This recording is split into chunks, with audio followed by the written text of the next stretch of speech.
اللہ علیہ وسلم، تو اور کوئی کیا جسارت کر سکتا ہے کہنے کی؟ اچھا، میرے آقا ارشاد فرمائے الجہاد ماض الی یوم القیامہ، جہاد قیامت تک جاری رہے گا۔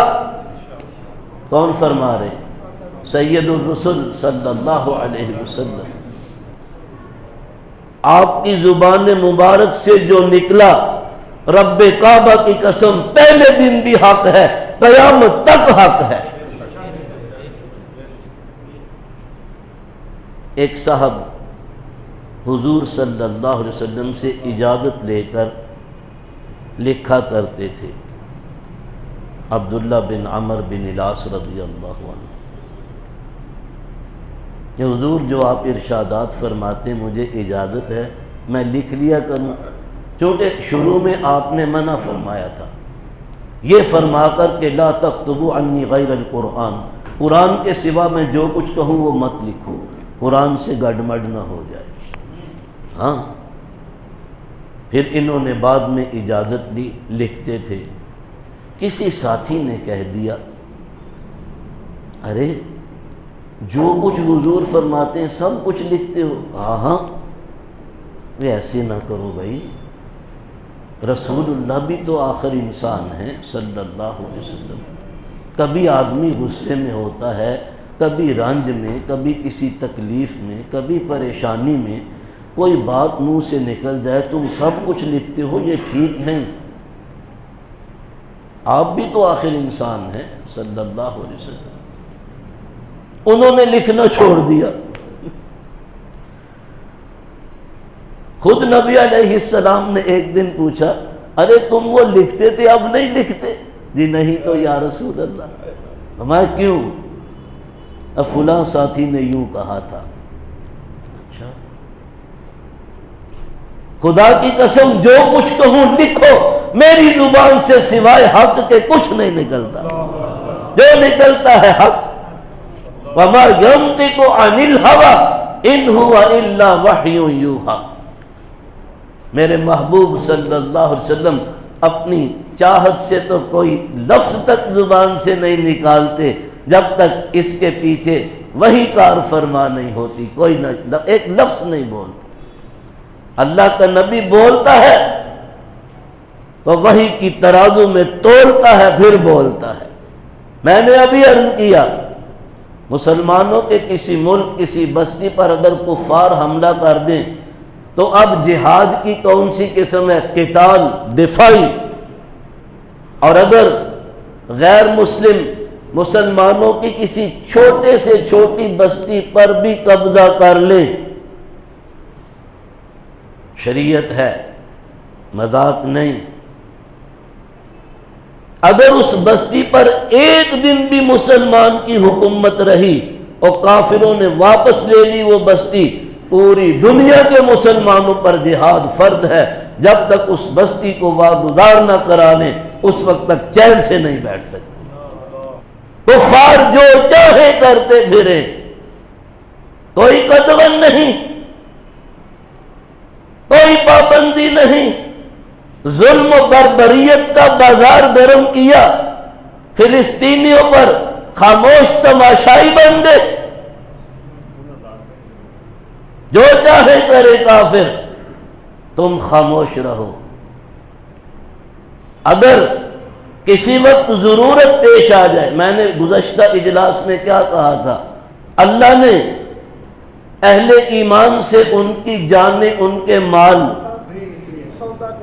قیمتاً خرید لیے، قیمت جنت، جنت کے انعامات، اور جنت کی اصل نعمت سب سے بڑی اصل کیا ہے؟ اللہ کی زیارت۔ اللہ ہمیں آپ سب کو نصیب فرمائے۔ تیار ہیں جہاد کے لیے؟ وقت پڑنے پر یہی جان جو اللہ نے ہم سے خریدی ہے، اللہ فرماتے ہیں وقت آئے گا دیکھیں گے سودا جو کیا اس میں کھرے ہو یا کھوٹے، کھوٹے ہو کھرے ہو تب پتہ چلے گا۔ قبضہ نہیں چھڑاتے، رکھو اپنے پاس، مال بھی جان بھی۔ وقت کہے گا جب اللہ کی جانب سے تقاضا ہوگا شریعت کا، پھر دیکھتے ہیں کون جی چراتا ہے، کون جہاد میں جاتا ہے، عین وقت پہ پتہ چلتا ہے، کیونکہ یہ بازو میرے آزمائے ہوئے ہیں۔ ہاں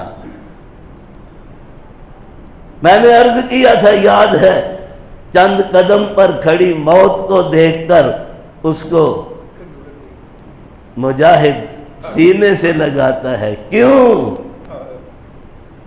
اس لیے کہ اللہ سے سودا ہو چکا ہے۔ شریعت کی خاطر اللہ تعالیٰ کے احکام کی پابجائی میں اور ان مظلوم مسلمانوں کے لیے اور دیگر بہت سی وجوہات ہیں جن کے پیش نظر جہاد فرض ہوتا ہے۔ جہاد ہے کیا؟ شریعت میں جہاد کے صرف 2 مقاصد ہیں، تیسرا کوئی مقصد نہیں۔ شریعت میں جہاد کے 2 مقاصد ہیں۔ پہلا مقصد ہے اعلاء کلمت اللہ، اللہ کا بول پوری دنیا میں بالا ہو جائے، سب سے بڑا مقصد، کہ 4 دانگے عالم میں اللہ کا دین غالب آ جائے۔ هو الذی ارسل رسولہ بالہدی ودین الحق، کیوں؟ لیظہرہ علی الدین کلہ۔ اللہ ہی کی ذات بابرکات ہے جس نے اپنے رسول محترم صلی اللہ علیہ وسلم کو ہدایت اور دین حق کا علم بردار بنا کے روانہ کیا۔ کیوں کیا؟ لیظہرہ علی الدین کلہ۔ میں نہیں کہتا، اللہ کہتا ہے، قرآن ہے، تاکہ اللہ روئے زمین پر تمام ادیان باطلہ پر اپنے دین حق کو غالب کر دے۔ رسول اللہ کی بعثت کا یہ مقصد ہے۔ 4 دانگے عالم میں حکمرانی کس کی ہو؟ اللہ کی۔ اعلاء کلمت اللہ، یہ ایک مقصد۔ دوسرا، دنیا کو گہوار امن بنانا۔ جہاد امن کی ضمانت ہے، جہاد امن کی ضمانت ہے۔ قرآن میں اللہ فرماتے ہیں لولا دفع اللہ الناس بعضهم ببعض، اگر اللہ بعض مجاہدین کے جہاد کی برکت سے بعض شریروں کے شر کو وقتاً فوقتاً دفع نہ کرتا رہے تو نتیجہ کیا ہو؟ لَهُدِّمَتْ صَوَامِعُ وَبِيَعٌ وَصَلَوَاتٌ وَمَسَاجِدُ، کتنا کچھ مسمار کر دیا جائے۔ درویشوں کی کٹیا، صومعے، عیسائیوں کے چرچ، یہودیوں کے معبد، اور اللہ کی مسجدیں جہاں کثرت سے اللہ کو یاد کیا جاتا ہے۔ اللہ فرماتے ہیں اگر یہ وقتاً فوقتاً مجاہدین کے اس مجاہدانہ جہاد کی برکت سے، ان کی ان کارروائیوں کی برکت سے اللہ شریروں کے شر کو دفع نہ کرتا رہے تو رزلٹ یہ ہو، یہ سب کچھ مسمار کر دیا جائے، جیسے آج انہوں نے کیا ہے۔ مسجد اقصی تو کسی صلاح الدین ایوبی کا انتظار کر رہی ہے۔ اب دیکھیے کون اس کی جانشینی میں اٹھتا ہے، اللہ ضرور انشاءاللہ کسی کو بھیجے گا۔ حضرت عمر رضی اللہ عنہ نے فتح کیا تھا، یاد ہے؟ سبحان اللہ۔ اس وقت عیسائیوں کا قبضہ تھا،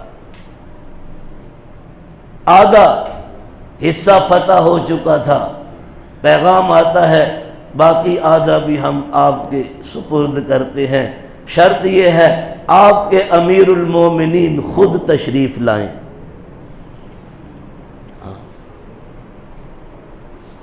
پیغام آیا مدینہ طیبہ میں، امیر المومنین خود جائیں اور ان سے مذاکرات کریں، تو وہ کہتے ہیں نہ ہمارا اور نہ آپ کا زیادہ جانی نقصان ہو، آدھا بیت المقدس تو آپ نے فتح کر لیا، ہم آدھا باقی بھی تمہیں دے دیتے ہیں۔ لیکن امیر المومنین مشاورت ہوئی. ایمان والے تو باہم جتنے امور ہیں مشورہ سے طے کرتے ہیں. سورہ شورا میں رب العالمین فرماتے ہیں امرہم شورا بینہم، ان کے باہمی امور مشاورت سے طے پاتے ہیں. ہاں مشورہ ہوا کیا کریں. حضرت عمر رضی اللہ عنہ کی اپنی رائے یہ تھی کہ میں جاؤں.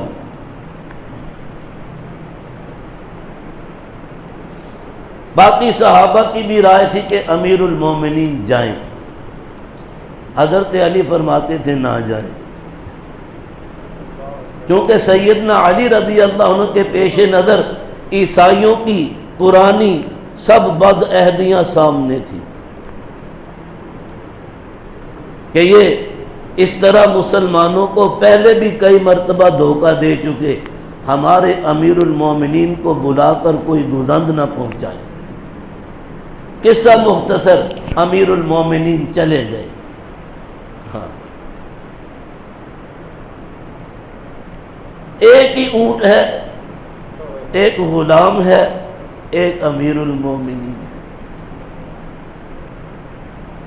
ایک منزل پر امیر المومنین سوار ہوتے ہیں، نکیل پکڑ کے غلام چلتا ہے.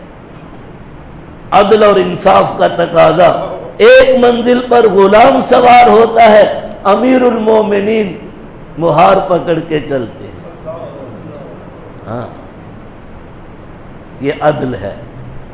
جب حدود شام میں داخل ہوئے تو باری امام جو وقت کا ہے امیر المومنین ان کے نکیل پکڑنے کی ہے اور سواری کی باری غلام کی ہے.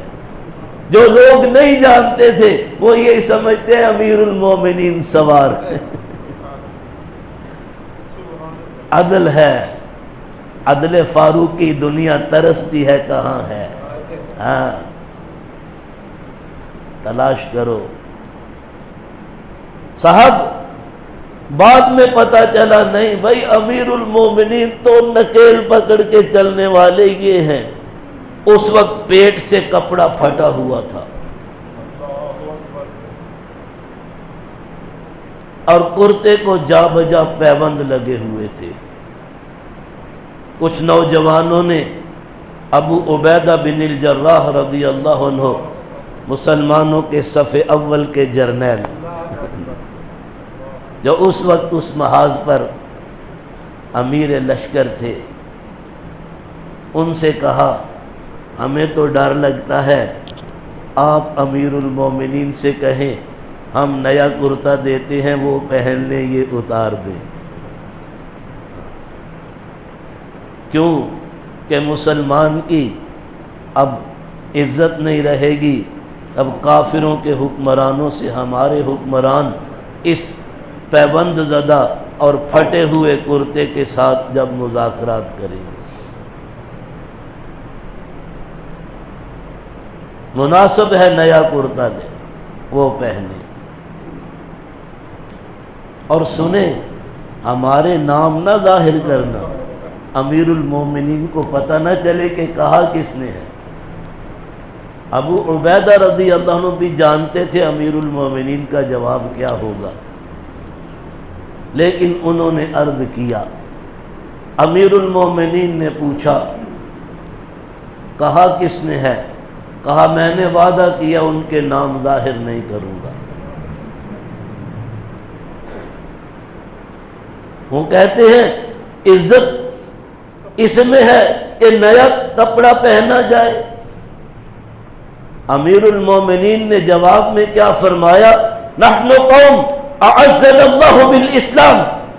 ہم تو وہ لوگ ہیں اللہ نے ہمیں عزت اسلام کی وجہ سے دی. کپڑوں میں عزت ہے. رات کو اتار کے کپڑا کیل سے لٹکا دے، عزت تو تمہاری لٹک گئی، کپڑوں میں نہیں. نحن قوم اعزنا اللہ بالاسلام.